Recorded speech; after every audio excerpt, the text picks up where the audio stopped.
خب با سلام خدمت همه فالوورای عزیز و مشتریان عزیز. یه کلیپ آموزشی گفتم شاید به درد خیلیا بخورد. ببین دوستان، ما خیلی مواقع داریم خیلی از مشتریامون یا تو جاده میمونن به اون زنگ میزنن یا مراجعه میکنن دم گاراژ. ببین دوستان، میگن استاد ماشین رو که روشن میکنیم به این شکل. دوستان ماشین رو که روشن میکنن میگن آقا ماشینمون دنده هاش جا نمیره مثل این ماشین. ببین این خیلی از زنگ میدن تو جاده میمونن. ببین دوستان دنده اصلا جا نمیره. ببین چه صدایی میکنه، جا نمیره. ولی تو خاموشی دنده راحت جا میره. تو روشنایی جا نمیره ولی تو خاموشی راحت جا میره. این عیب از چیه؟ این عیب از دیکس و صفحه، مخصوصا صفحه قیچی کرده. این یه مورد.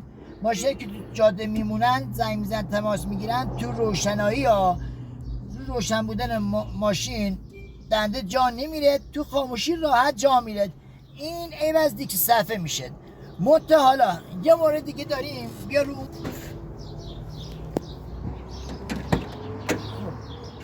ببین دوستان، اینجا یه مورد داریم زنگ میزنم توی جاده، میگه اوسا دنده ها سردندم کاملا ولز شده مثل این ماشین. ببین دوستان، ببین این چقدر ولز شده. خیلی در طول روز ما این مشکلات رو داریم. مشتری اینجوری داریم که تو جاده میمونن میگن آقا سردندمون اینجوری ولز شده و ماشین تو هیچ دنده ای نمیره. حتی تو خاموشی هم ماشین تو دنده نمیره.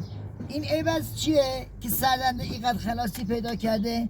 این عیب از محک‌های دنده است. 3 تا محک داره پژو، 3 تا محک داره، 2 تا کوتاه یه دونه بلند.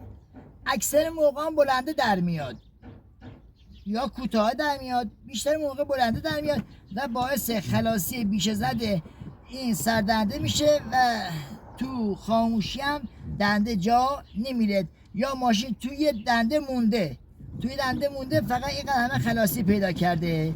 این عیب از دیکس صفحه نیست، عیب از محک‌های گیری بوکس است که از بیرون راحت میشه عوض کرد. نیاز به باز کردن گیری بوکس هم نداریم. ممنونم که توجه کردین. تشکر.